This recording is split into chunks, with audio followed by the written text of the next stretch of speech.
Hey everyone, we're back after a few days off. Was good, got some stuff down around the house. Headed out again this morning. We're on our way to St. Catharines, Ontario.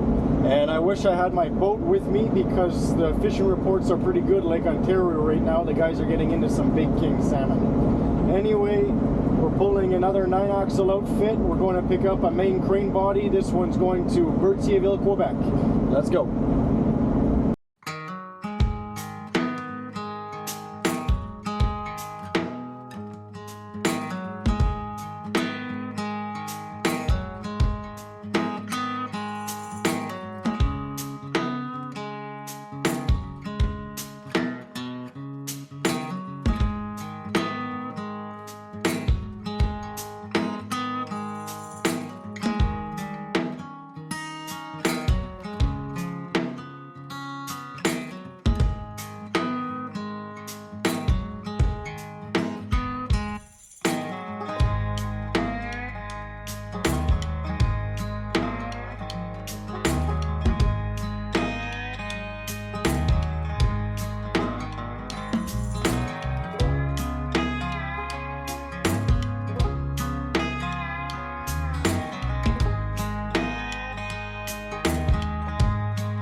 Use a machine to pull the trailer over just a few inches.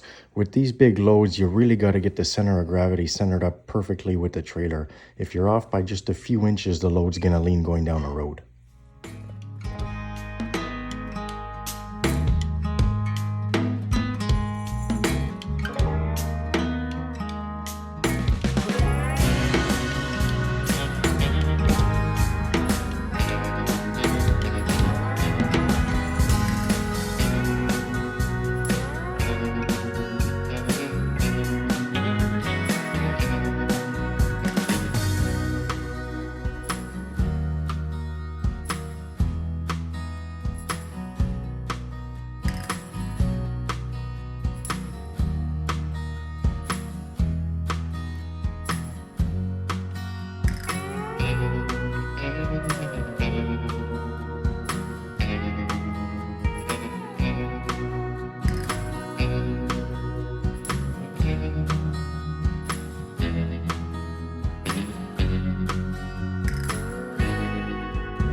So this is a Manitowoc 250-ton crawler crane, and I'll throw a picture up here for anyone who wants to see what it looks like fully assembled.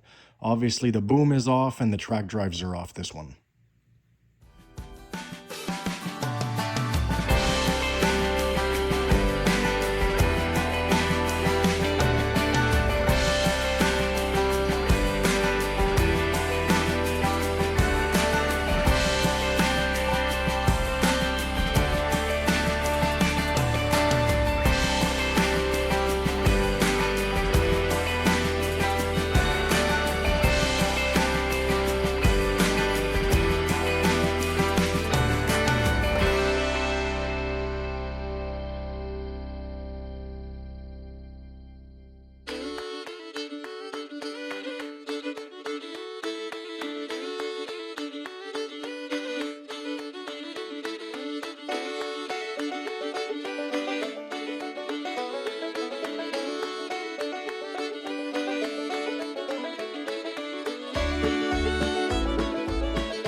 Lights are off, but let's go in anyway and see if they left it on. We can check our weights, check all the chains at the same time, see if anything came loose.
So I've been getting asked in the comments a lot about how this new Peterbilt is spec'd out. To tell you the truth, it's very similar to the way the Western Star was. The same Cummins X15 565 engine, the same 14,600 steer axle, the same 46,000 drive axles. This truck is mounted on 315 tires all around, whereas the Western Star was mounted only on 11 R22.5s. It's going to allow us to permit a little bit heavier in some places, not all, But the biggest difference between the two trucks is obviously the transmission. The Western Star was running the 18-speed manual transmission. This truck has the 7-speed Allison automatic. Everyone's asking, how does the automatic stack up to the manual for heavy haul applications? And I just can't answer that yet. I haven't had the truck long enough to really play with it and test it in all conditions. I haven't had the truck out in the mountains yet with a heavy load to see how it pulls a steep grade, and I'm really curious to see how it's going to work in slippery conditions in the winter time. So far it's doing the job. And I get asked a lot, well, why don't you guys run heavier spec trucks? Those aren't real heavy haul trucks. And I agree with you, they're not. I'm not running a 20,000 pound front axle. I'm not running over 600 horsepower. I consider these medium duty trucks. And the reason for that is the people who spec these trucks, they love flexibility. If you watch my videos, you know that I change trailers almost every week. I change configurations. I pull everything from small loads to big loads right up to super loads. And with a truck like this, you're not too heavy to do the small loads, but you still have enough truck to move the big loads. So it's all about flexibility. And honestly, I would prefer a heavier spec truck, but I'm not the one paying for it, so there you go.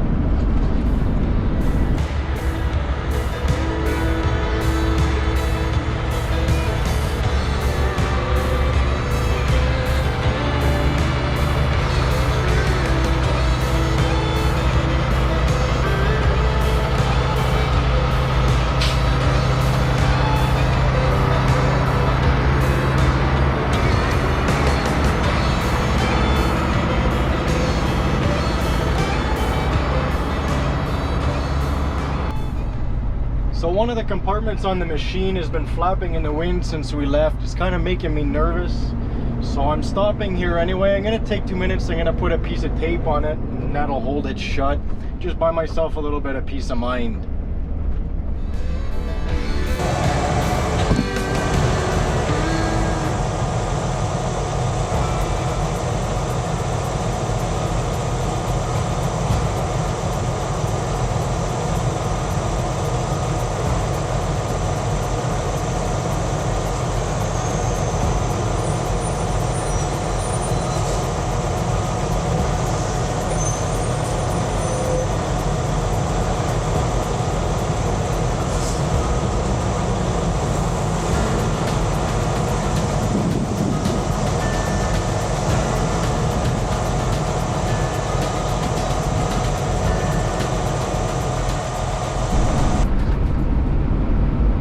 Just arriving at the Quebec border here this morning. We're gonna have to stop and put our yellow strobe light in the back of the trailer. Another fine example of different provinces not getting along. Quebec requires strobe lights in the front and in the rear of the trailer, and in Ontario it's actually illegal to run them if you're not being escorted. On top of that, for you guys watching in the US, a lot of you have yellow lights mounted in the rear bumper of the trailer. In Quebec, it's actually illegal. It has to be a 360-degree rotating beacon because we like to be different.